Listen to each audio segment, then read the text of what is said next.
Hello friends, मेरा नाम है CSIP मिथुन जायसवाल। बेटा जी, हमने सेक्शन ए बीएसटी के सारे सेक्शन ए कर दिए, 6 के 6 पेपर के। सेक्शन बी वो भी सभी कर दिए और आज से हम चालू करेंगे सेक्शन सी ऑफ बीएसटी। तो बेटा जी 2 नंबर के क्वेश्चन रहने वाले हैं।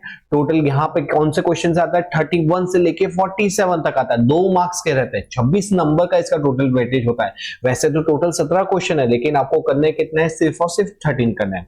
ठीक है, तो बेसिकली हमको 17 में से 13 करने हैं, लेकिन हम यहाँ पे एग्जाम की तैयारी कर रहे हैं 90 मार्क्स के लिए, इसलिए मैं आपको 13 नहीं करूंगा, सभी के सब भी 17 करूंगा। बड़ा ही डिटेल मैनर के अंदर करूंगा और बड़े ही अच्छे ढंग से हम करेंगे।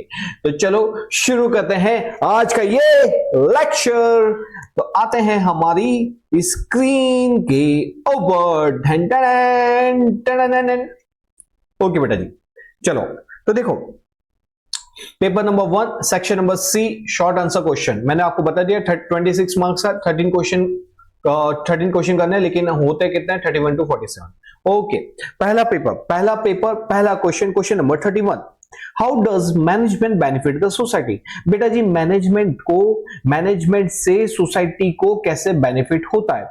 और इससे पहले मैं अपना क्वेश्चन शुरू करूं, मैं आपको एक चीज क्लियर करवाना दूंगा। I want to make one thing clear that my video will be in detail। बेटा जी, यहाँ पे मैं आपको एग्जाम के लिए प्रिपरेशन करा रहा हूँ, वो भी कंसेप्ट क्लैरिटी के साथ। इसलिए जो लेक्चर है मे भी वो लेंथी हो सकता है। अगर आपको आता है आप उसको स्पीड बढ़ा दो, क्योंकि मेरी स्पीड ही आप देखोगे तो वो 1.5 पे पहले से 1.5 पे चलती है। इतनी स्पीड में तो मैं ऑलरेडी चलता हूँ, लेकिन फिर भी आपको लगता है तो आप क्या करो, थोड़ी सी स्पीड बढ़ा सकते हो। लेकिन ये वीडियो शॉर्ट नहीं रहेगा, क्योंकि मेरे को सिर्फ खत्म करने के लिए खत्म नहीं करना, मेरे को आपको कंसेप्ट क्लैरिटी देनी है, एक अच्छा नॉलेज शेयर करना है। इसलिए अगर आप ज्यादा अच्छी क्लैरिटी चाहते हो तो वीडियो को पूरा देखो, ताकि क्या मिलेगा आपको, कंसेप्ट क्लैरिटी मिलेगी। चलो बेटा, तो जो लोग चाहते हैं अच्छे मार्क्स लाना और लाइफ में कुछ करना, तो वीडियो को करेंगे लाइक और वीडियो को करेंगे पूरा देखेंगे। ओके, चलो बेटा जी, आते हैं हमारे पहले क्वेश्चन। कैसे एक मैनेजमेंट सोसाइटी को बेनिफिट पहुंचाता है? बेटा जी, ये जो मैनेजमेंट होता है ना, मैनेजमेंट ये सोसाइटी का पार्ट होता है और सोसाइटी के लिए ही काम करता है। इसलिए अगर मैनेजमेंट अच्छे से चल रहा है, मतलब वो कॉस्ट कम करके अच्छे से बिजनेस को ऑर्गेनाइज कर रहा है, लोगों को हायर कर रहा है, उनसे अच्छे से काम करवा रहा है ताकि कॉस्ट ऑफ प्रोडक्शन कम आ रहा है, लोगों को कम रेट पे दे रहा है, तो अल्टीमेटली किसको बेनिफिट हो रहा है? सोसाइटी को तो हो रहा है। लोगों को हायर कर रहा है तो किसको बेनिफिट हो रहा है? सोसाइटी को हो रहा है। लोगों को चीजें मिल रही है तो किसको बेनिफिट हो रहा है? सोसाइटी को हो रहा है। तो यही तो है मैनेजमेंट। तो how does management benefit the society? यहां पे मैनेजमेंट सोसाइटी को कैसे बेनिफिट पहुंचाता है?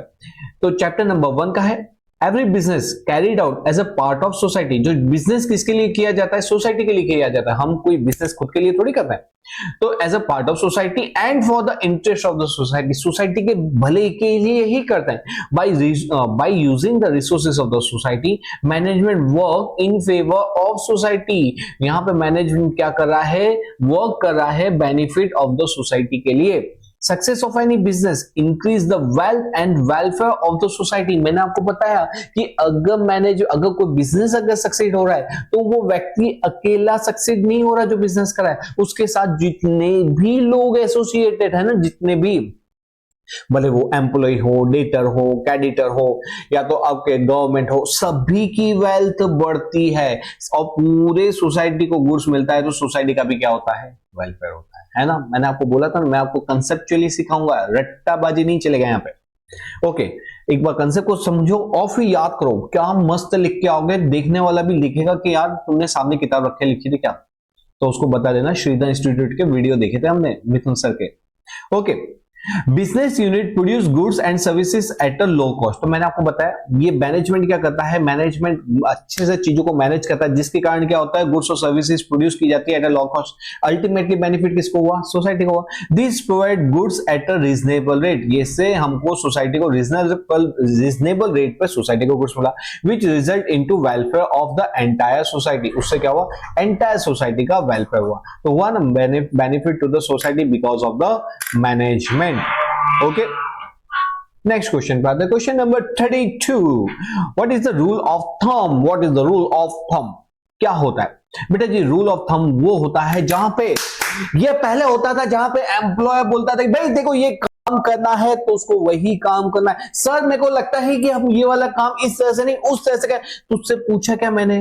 देखो जैसा बोला है वैसा कर, अपनी जीबान नहीं लड़ाने का, अपना दिमाग नहीं लगाने का, शांति से जो मैं बोलता हूं वो ऐसा करता रहे। कौन बोलता था? एम्प्लॉय। किसको बोलता था? एम्प्लॉय को। इसी को बोलते हैं rule of thumb. Okay, worker were asked to do as per the order. Order कौन देगा? Employ. Worker has no voice, चुपचाप मुंह पे सील भन और काम करने पड़े। तो वर्कर हैज नो वॉइस, इसीलिए इसको बोला जाता था rule of thumb. The dominance of owner, मतलब ओनर का दबदबा, is increase, this is called rule of thumb. ये अभी की बात नहीं, अभी तो क्या है, जैसे ही एम्प्लॉय कुछ ज्यादा चक पक पक करता है, एम्प्लॉय बोलता है भाई ये तेरी जॉब पकड़, मैं चला। ठीक है, लेकिन ऐसा बोलने से पहले आपके अंदर क्या होनी चाहिए? उस प्रकार की क्वालिटी भी होनी चाहिए, क्योंकि बेटा जी क्वालिटी होगी तो आप सामने वाले को बोल पाओगे। ओके, तो कहने का मतलब क्या है कि यहाँ पे रूल ऑफ थंब के अंदर ओनर का क्या चलता था? डोमिनेंस पावर चलता था, जिसको हम रूल ऑफ थंब बोलते हैं। As per the traditional method, अभी की मेथड नहीं, पहले के टाइम पे होता। The owner interested in increasing the profit, owner चाहता था कि मेरा प्रॉफिट बढ़े बढ़े बढ़े बढ़े, वाइल वर्कर भी बोलता था कि हमारी भी वेजेस बढ़े। लेकिन दोनों में क्या होता था? दोनों में होता था क्लैश। यहां पे conflict arises in the maintaining harmony between the worker and the owner. दोनों के बीच में हार्मनी बैठती नहीं थी। वो बोलता था मेरे को प्रॉफिट बढ़ाना है, वेजेस कम करना पड़ेगा। वर्कर बोलेगा वेजेस बढ़ाओ वरना मेरे को कुछ मिलता ही नहीं है। दोनों में हार्मनी नहीं बैठती थी। ठीक है, तो बेसिकली यहाँ पे रूल ऑफ थंब क्या था? रूल ऑफ थंब क्या था? तो जहां पे वर्कर की कोई वॉइस नहीं होती, जो में डोमिनेंस पावर ऑफ किसका होता है? एम्प्लॉयर का होता है। वर्कर को सिर्फ ऑर्डर फॉलो करने। Okay, planning is a expensive process. ऐसा क्यों सर? प्लानिंग एक्सपेंसिव कहां है? दिमाग में मेरे को जाना है, चलो आज मैं ऋषिकेश घूमने जाता हूं, फटाफट देखा यूट्यूब के ऊपर, सर्च निकाला, यहाँ घूमना है, इतने दिन लगेंगे, इतना खर्चा होगा, एक्सपेंसिव का होगा। बेटा जी ये कोई हम छोटी मोटी प्लानिंग नहीं करें। हम बिजनेस के अंदर हमारा बिजनेस किस टाइप का होगा, कौन सा प्रोडक्शन होगा, कौन सी प्रोडक्शन टेक्नोलॉजी होगी, कितना एरिया होगा, कौन सी मशीनरी होगी, कितने लोग काम करेंगे, कहां काम सेल करेंगे, ये सारी नॉलेज हमारे पास नहीं होती है। यूट्यूब से सब कुछ नहीं मिलता, हमको इसके लिए हायर करना पड़ता है एक्सपर्ट। हमको क्या हायर करना पड़ता है? एक्सपर्ट। तो हमको एक्सपर्ट इंगेज करने पड़ते हैं फॉर प्लानिंग फंक्शन के लिए। They are charging high fees. वो क्या लेते हैं? हाई फीस चार्ज करते हैं। Moreover framing plan required, उसके लिए क्या चाहिए? Time, energy, money. इसलिए क्या है? प्लानिंग क्या है? एक्सपेंसिव प्रोसेस है।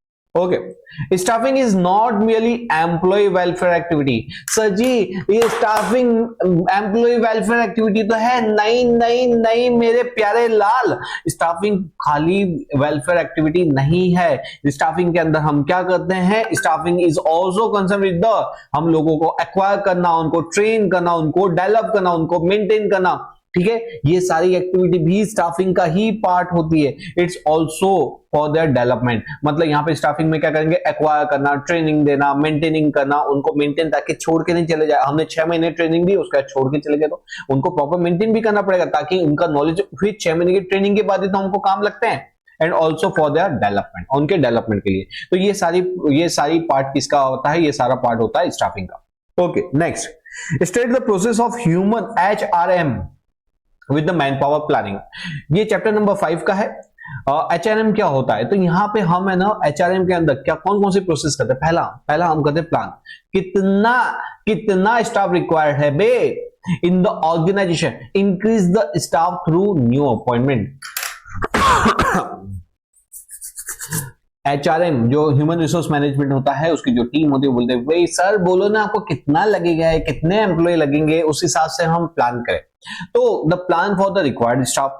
ठीक है, दूसरा, अगर बहुत ज्यादा हो गए हैं तो according to the time and situation necessary and selective reduction in the staff. अगर सपोज बूम चला था, हमने वर्कर को हायर किया, लेकिन उसके बाद रिसेशन आ गया, प्रोडक्शन हो जाता है डाउन, उस सिचुएशन में क्या करें? वर्कर को निकालना पड़ेगा, तो यहाँ पे हमको रिडक्शन करना पड़ेगा।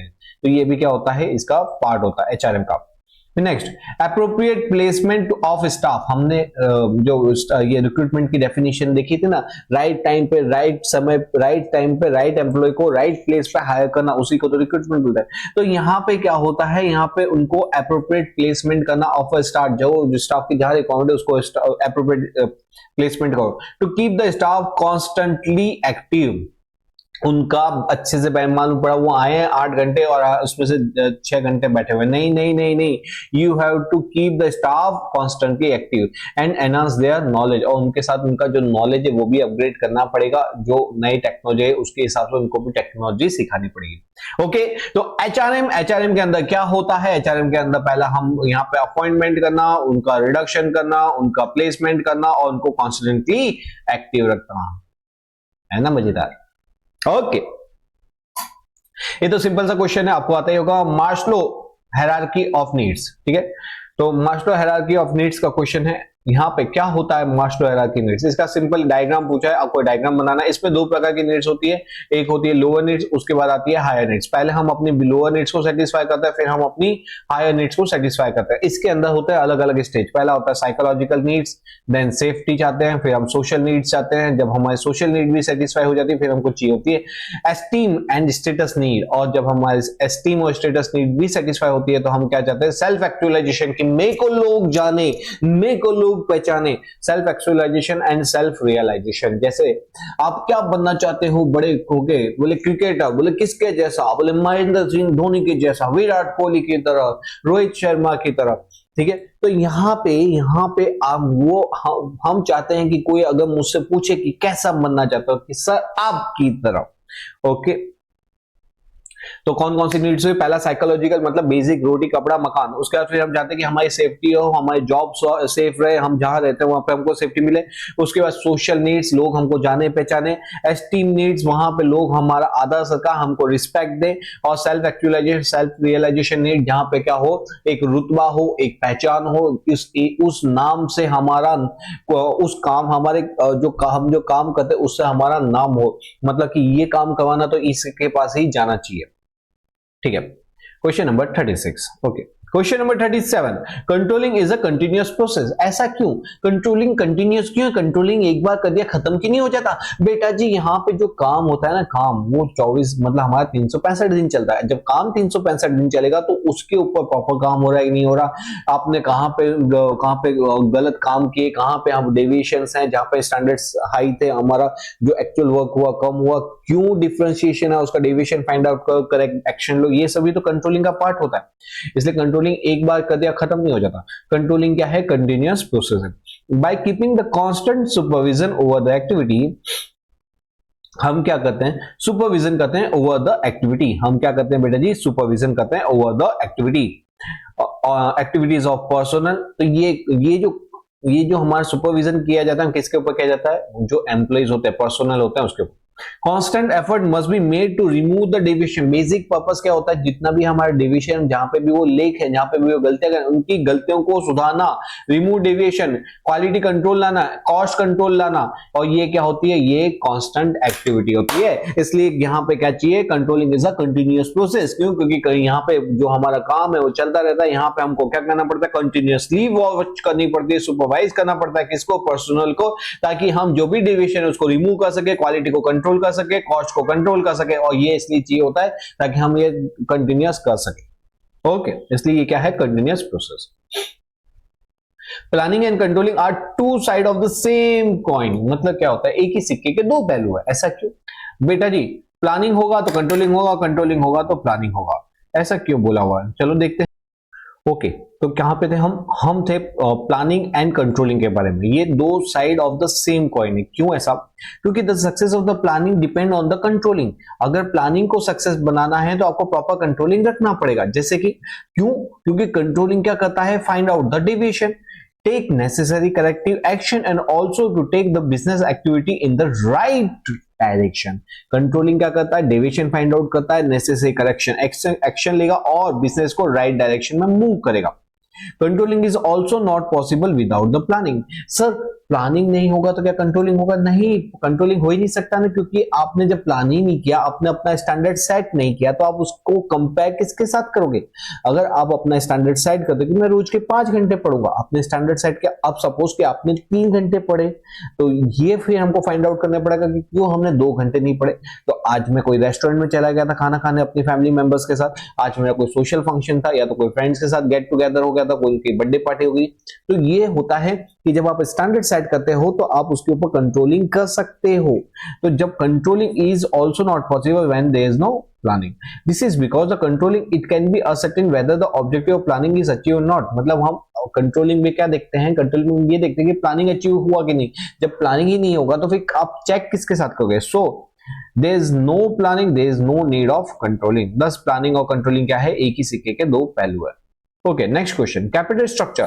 Capital structure is a mixture of owners capital and डेब्ट। ऐसा क्यों? क्योंकि बेटा जो कैपिटल स्ट्रक्चर होता है ना, वो होता है हमारा, जो कैपिटल स्ट्रक्चर होता है वो होता है हमारा अलग अलग जो कैपिटल बनती है कंपनी। मैं प्रोप्राइटरशिप की बात नहीं कर रहा, मैं कंपनी की बात कर रहा हूं। वहां पे क्या होता है? इक्विटी शेयर कैपिटल होती है, आपने शेयर कैपिटल में पढ़ा होगा, इक्विटी शेयर कैपिटल। ओके, उसके अलावा वहां पे प्रेफरेंस शेयर कैपिटल होती है, उसके अलावा यहाँ पे डेब्ट होता है, उसके अलावा यहाँ पे क्या होता है? लोन्स वगैरह भी होती है। तो बेटा जी ये जो होती है ना, ये सारी चीजें मिलके तो क्या बनाती है? हमारा कैपिटल बनाती है। इसी को बोला जाता है कैपिटल स्ट्रक्चर। तो इसमें क्या होता है? इक्विटी भी आ गया, प्रेफरेंस शेयर भी आ गया, डेब्ट भी आ गया। तो ये क्या है? मिक्सचर है। तो देखो कैपिटल स्ट्रक्चर क्या है? Combination of different source of capital like equity, preference share, debenture, reserve and loan fund. Decision regarding the type of security are reflected in the capital structure of a company. तो यहाँ पे हमको decision लेना पड़ता है कि हम कौन सी सिक्योरिटी को रिफ्लेक्ट करें हमारे कैपिटल स्ट्रक्चर के अंदर। मतलब कि हम कौन सी कैपिटल स्ट्रक्चर, मतलब जो हमारी कैपिटल वहां पे कहां से पैसा लेके आए? इक्विटी से लेके आए, डेब्ट से लेके आए, लोन से लेके आए, कहां से लेके आए? In simple word capital structure मतलब क्या होता है? Combination of different source utilised by the company to raise the necessary capital. तो ये क्या होता है? ये कॉम्बिनेशन होता है डिफरेंट सोर्स जो हम यूज करते हैं to raise the necessary capital. Okay, What is the main difference between the call money and the notice money? बेटा जी कॉल मनी नोटिस मनी में क्या डिफरेंस होता है? कॉल मनी मतलब जब एक बैंक के पास शॉर्टेज हो जाती है पैसे की, वो कॉल करता है दूसरी बैंक को, भाई पैसे भेज, मेरे को पैसे की जरूरत है, उसी को बोला जाता है call money. When the money is borrowed or lent for a one day picnic tour, जब हम एक दिन के लिए पैसे को बोरो कर देते हैं या तो लैंड करते हैं, उसी को बोला जाता है call money. Mostly banks are participated in the call money. तो ये कॉल मनी के अंदर कौन पार्टिसिपेट करता है? बैंक। एक बैंक दूसरे बैंक को बोलती है, इसलिए इसको क्या बोला जाता है? Inter bank call money. क्या बोला जाता है? इंटर बैंक कॉल मनी, क्योंकि बैंक पार्टिसिपेट करती है। Bank having a shortage of cash borrowing money from the other Boeing Who has access cash, मतलब जो बैंक के पास शॉर्टेज होती है वो बैंक क्या करती है? दूसरी बैंक को बोलती है कि भाई मेरे को एक्स्ट्रा पैसे दे दे, मैं तेरे को कल लौटा दूंगी। तो इसी को क्या बोला जाता है? कॉल मनी बोला जाता है। और नोटिस मनी क्या होता है? नोटिस मनी का मतलब होता है जब आप बोरो करो या तो लैंड करो 2 से 14 दिन तक के बीच में, ठीक है, किससे कितने? 2 to 14 डेज का पीरियड के लिए बोरो करो तो वो आता है नोटिस मनी, और अगर एक दिन के लिए बोरो करो तो आता है कॉल मनी। इसको और क्या बोलते हैं? इंटरबैंक कॉल मनी भी बोलते हैं। Next question, list out the function of labelling. Labelling का मतलब क्या होता है? लेबल मतलब जो प्रोडक्ट के ऊपर जो डिटेल्स होती है ना, डिटेल डिस्क्रिप्शन, जिसके अंदर प्रोडक्ट के अंदर क्या इंग्रेडिएंट है, प्रोडक्ट के अंदर कब कौन सी चीज को आपको कब उसका यूज करना चाहिए, इसकी क्या प्राइस है, इसकी क्या मैन्युफैक्चरिंग डेट थी, क्या इसकी एक्सपायरी डेट है, ये सब चीजों को हम क्या बोलते हैं? इस चीज को बोलते हैं लेबलिंग। उसके फायदे क्या होते हैं? ये हेल्प करता है आइडेंटिफाइंग द प्रोडक्ट, हाँ ये प्रोडक्ट इस चीज में काम आता है। It give the full information about the quality, इसमें क्या क्या मिक्स है, and the type of product, ये किस प्रकार का प्रोडक्ट है। All the information regarding the product is provided to the consumer. ये हमारा लीगल मतलब एज अ हमको प्रोड्यूसर का बताना पड़ता है, कंज्यूमर को बताना पड़ता है कि इसके अंदर हमने क्या मिक्स किया हुआ है। तो ये इंफॉर्मेशन देता है कंज्यूमर को कि इसमें क्या क्या मिला हुआ है।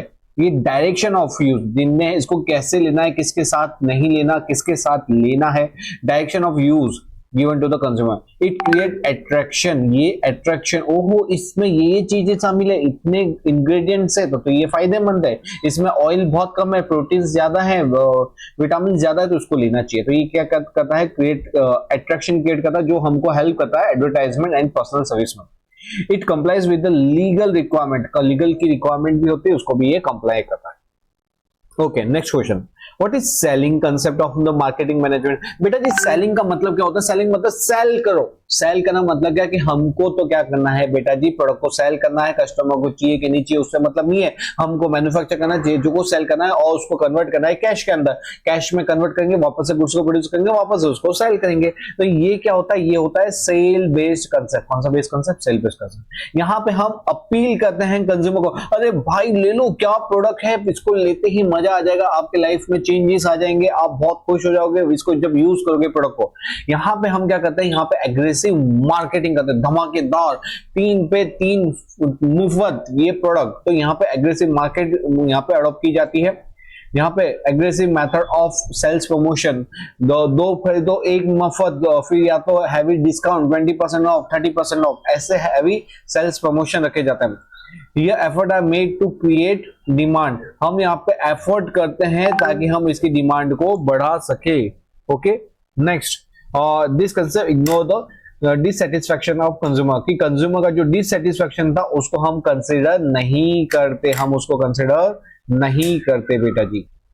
ओके, नेक्स्ट क्वेश्चन कौन सा है? डिस्ट्रीब्यूशन, चैनल ऑफ डिस्ट्रीब्यूशन या तो उसके टाइप्स कौन कौन से हैं? तो बेटा जी यहाँ पे चैनल ऑफ डिस्ट्रीब्यूशन या तो टाइप्स ऑफ डिस्ट्रीब्यूशन कौन से होते हैं? दो होते हैं, एक होता है डायरेक्ट सेलिंग, दूसरा होता है इनडायरेक्ट सेलिंग। डायरेक्ट सेलिंग मतलब हम डायरेक्ट सेल करते हैं कंज्यूमर को, इनडायरेक्ट सेलिंग मतलब सेल करते हैं लेकिन किसके थ्रू? मिडल मैन के थ्रू। सबसे पहले डायरेक्ट सेलिंग को देखते हैं। डायरेक्ट सेलिंग को और क्या बोलते हैं? इसको बोलते हैं जीरो लेवल डिस्ट्रीब्यूशन सिस्टम। इसको जीरो लेवल डिस्ट्रीब्यूशन क्यों बोलते हैं? क्योंकि हम खुद ही मैन्युफैक्चर करते हैं और डायरेक्टली कंज्यूमर को सेल करते हैं। तो producer sell the product through its own shop. यहाँ पे क्या होता है? यहाँ पे मिडल मैन होता है, तो यहाँ पे क्या होगा? प्रोड्यूसर बीच में रिटेलर, और रिटेलर के बाद आएगा कंज्यूमर। नेक्स्ट आता है, इसको सिंगल लेयर बोलते हैं क्योंकि बीच में एक लेयर होती है रिटेलर की। सेकंड आता है टू लेयर। टू लेयर किसकी होती है? एक होता है होलसेलर और दूसरा होता है रिटेलर। तो यहाँ पे प्रोडक्ट सेल किया जाता है producer to wholesaler, wholesaler to retailer, retailer to consumer. Next आता है थ्री लेयर के अंदर बीच में आ जाता है मिडलमैन।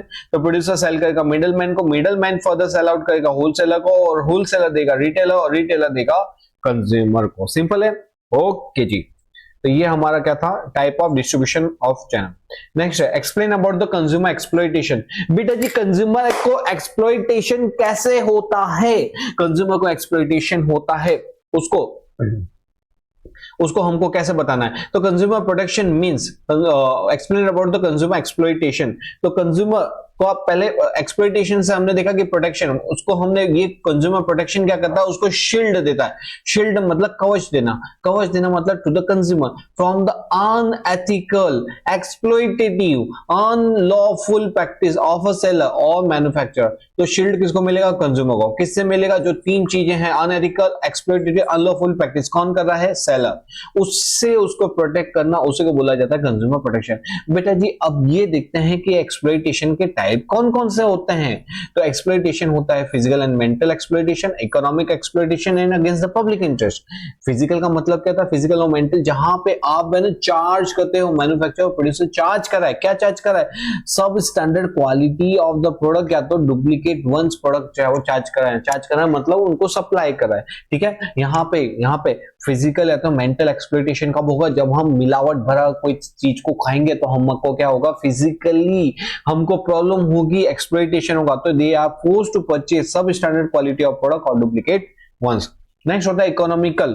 इकोनॉमिकल के अंदर क्या होता है? देखो ये फिजिकल के अंदर हम कुछ कंज्यूम करते हैं, क्या करते हैं? कंज्यूम करते हैं, और वो गुड्स कैसे होते हैं? डुप्लीकेट होते हैं। वो कैसे होते हैं? सब स्टैंडर्ड मतलब लो क्वालिटी के होते हैं। इकोनॉमी का मतलब क्या होता है? फाइनेंस टर्म में। किस टर्म में? फाइनेंस में। मतलब कि जो प्राइस है ना उससे ज्यादा चार्ज करना, जो प्राइस है ना उससे ज्यादा उसको चार्ज करना। प्रोडक्ट को बेचना नहीं, उसका गुड्स को इकट्ठा करके उसका स्टॉक करते रहना ताकि मार्केट में सप्लाई कम हो जाए, सप्लाई कम हो जाए, उसकी डिमांड बढ़े, सप्लाई कम है, प्राइस ज्यादा चार्ज कर सके। ब्लैक मार्केटिंग करना, चार्जिंग हाई प्राइस, उसको बोला जाता है इकोनॉमिक एक्सप्लॉइटेशन। नेक्स्ट आता है against the public interest. Against the public interest क्या होता है? जब कोई ऐसी चीज प्रोड्यूस की जाती है, जब कोई ऐसी चीज की जाती है जो एनवायरमेंट को हार्म पहुंचाती है, जो एनवायरमेंट को हार्म पहुंचाती है, उसे को बोलते हैं हम against the public interest. Okay, right a brief note about the PIL, PIL, public interest litigation, public interest litigation. Public interest litigation क्या होता है? पब्लिक इंटरेस्ट लिटिगेशन का मतलब होता है जब कोई बात या किसी के द्वारा जो कोई काम किया गया है वो कोई व्यक्ति या कोई समाज को क्या करे अच्छा ना लगा हो, तो वो समाज कहाँ जा सकता है? हाई कोर्ट में जा सकता है, सुप्रीम कोर्ट में जा सकता है, वो वहां पे PIL फाइल करता है। तो देखो बताता हूं, वन सर्टेन एस्पेक्ट, कुछ ऐसी चीज जो अफेक्ट करती है एंटायर सोसाइटी को रेदर देन इंडिविजुअल और ग्रुप ऑफ इंडिविजुअल, मतलब इंडिविजुअल या तो ग्रुप ऑफ इंडिविजुअल को तो की हो, मगर पूरे पूरे समाज को भी इंपैक्ट की हो, मतलब कुछ ऐसा कुछ बोल दिया, कुछ ऐसा कुछ काम कर दिया जिसके कारण पूरा समाज को वो टारगेट कर दिया, उस सिचुएशन में एन अफेक्टेड पर्सन और ग्रुप ऑफ और any common man of the society, जो पर्सन अफेक्ट हुआ हो, जो ग्रुप अफेक्ट हुआ हो, या तो जो सोसाइटी क्या करेगी? राइट करेगी। राइट मतलब लिखेगी, क्या लिखेगी? एप्लीकेशन। एप्लीकेशन किसको लिखोगी? किसके ऊपर लिखेगी? एक प्लेन पेपर पर। और किसको लिखेगी? To the high court. कौन लिखेगा? अफेक्टेड पर्सन और ग्रुप ऑफ पर्सन और सोसाइटी क्या करेंगे? लिखेंगे। क्या लिखेंगे? An application. एप्लीकेशन किसके ऊपर? प्लेन पेपर पर। किसको? हाई कोर्ट को और सुप्रीम कोर्ट को। किसको? सुप्रीम कोर्ट को। इफ अगर कोर्ट को लगता है कि हाँ तुम्हारी बात में दम है, अगर तुम्हारी बात में दम है तो तुम्हारी एप्लीकेशन हम एक्सेप्ट करेंगे, इस पार्टी को उस पार्टी को दोनों को मिलाएंगे, बैठाएंगे और सुनेंगे, और अगर हमको लगाना कि हाँ तुम्हारी बात में दम था तो इसके सामने हम कार्यवाही ही करेंगे। तो यहां पे it can be converted into a case and after the hearing the argument of both the party judgement is given by respective court. मतलब यहां पे क्या होता है, हम एप्लीकेशन करें, उस एप्लीकेशन के बेस पर अगर लगता है हाई कोर्ट को, तो कोर्ट दोनों पार्टी को हियर करेगी। हियर करने के बाद उसको केस के अंदर कन्वर्ट करेगी। एक बार केस के अंदर कन्वर्ट हो गया ना बेटा, तो किसका केस चलता है। ओके तो PIL क्या होता है? PIL जब कोई ऐसी चीज जो कोई पर्टिकुलर व्यक्ति, ग्रुप या तो समाज को इफेक्ट करती है, तो वो एप्लीकेशन लिख सकते हैं। किसको लिखेंगे? एक प्लेन पेपर पे। किसको लिखेंगे? हाई कोर्ट को। किसको लिख सकते हैं? और सुप्रीम कोर्ट को। अगर हाई कोर्ट और सुप्रीम कोर्ट को लगता है कि हाँ तुम्हारी बात पर दम है, तुम्हारी एप्लीकेशन एक्सेप्ट की जाएगी, वो केस के अंदर कन्वर्ट हो जाएगा। उसी चीज को बोलते हैं PIL। Okay, what is privatisation and disinvestment?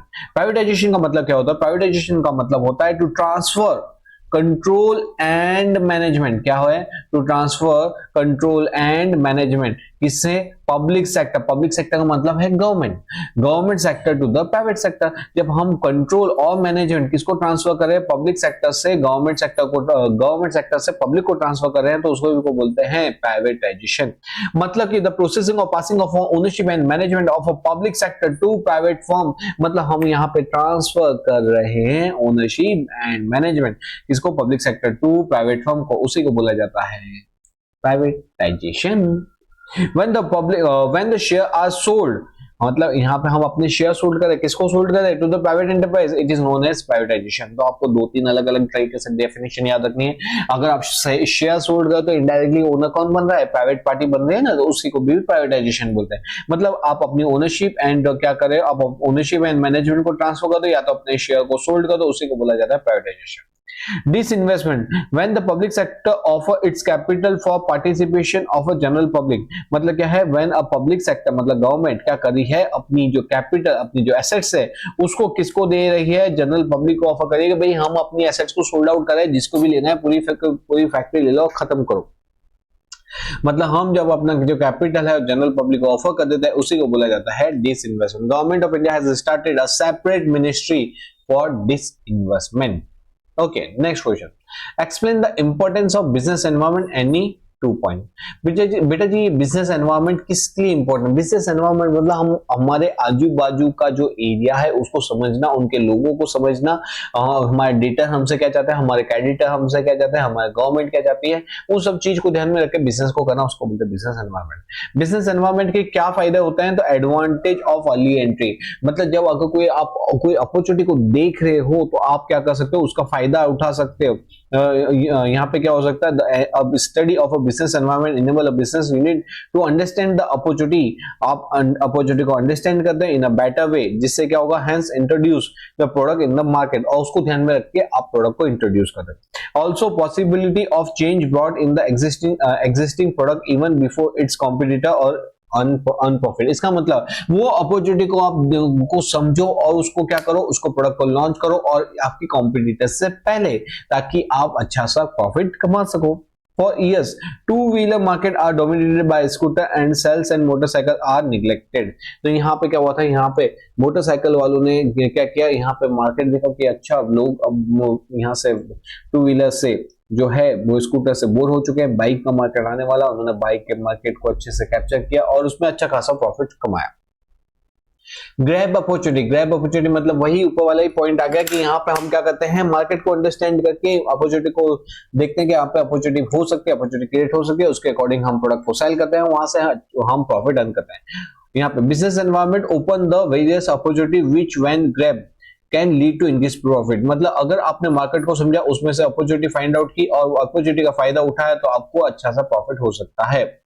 For the understanding of environment, it is essential. For instance, if the international market there is a continuous rise in the price of a petrol and diesel, मतलब अगर suppose price of a petrol और diesel बढ़ रहा है, इसका मतलब यहाँ पे क्या बनने वाला है, यहाँ पे which had lead to the demand of a fuel and efficient vehicle, मतलब यहाँ पे क्या है, किसकी डिमांड होगी कि दूसरे ऐसे व्हीकल की जो efficient हो, या तो ऐसे जो पेट्रोल की व्हीकल रिक्वायरमेंट ना हो, तो हम क्या करेंगे, वहाँ पे ई व्हीकल लॉन्च करेंगे, क्योंकि पेट्रोल की प्राइस बढ़ रही है, डिजिटल की प्राइस बढ़ रही है, अगर हमने ई व्हीकल लॉन्च कर दिया तो उससे क्या फायदा होगा, लोगों का पेट्रोल का खर्चा बच जाएगा और लोग इसलिए ई व्हीकल पे शिफ्ट होंगे। तो ये अपॉर्चुनिटी को हम फाइंड आउट किया, उसके अंदर इन्वेस्ट करेंगे।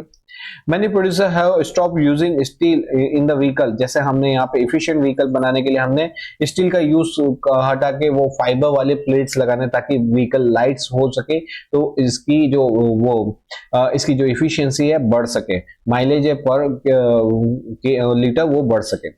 लाइट वेट बनाए, yet here do fibre material is being used, this had lead to more profitability for this company. Okay जी, तो यहाँ पे बेटा जी हमने 31 टू 47 के एक बड़ा सा मजेदार तरीके से ये क्वेश्चन को यहाँ पे कंप्लीट किया।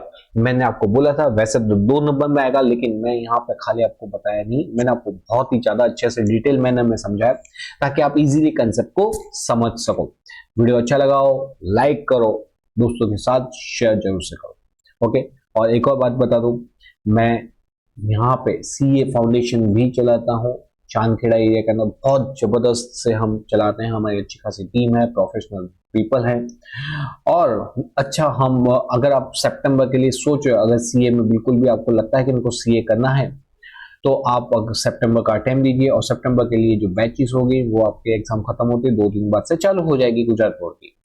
ओके, तो फिर 17 मार्च के बाद आपकी मतलब 19 मार्च से 19 और 20 तारीख से चालू हो जाएगी। तो आप क्या कीजिए, आप मेरे को कमेंट में लिख सकते हैं कि sir I want to do CA, मैं आपको उसके बारे में कंप्लीट डिटेल भी प्रोवाइड कर दूंगा। ओके बेटा जी, चलो तो फिर मिलते हैं हम नेक्स्ट लेक्चर में। टिल देन पढ़ते रहिए, आगे बढ़ते रहिए। चलो बेटा, बाय बाय।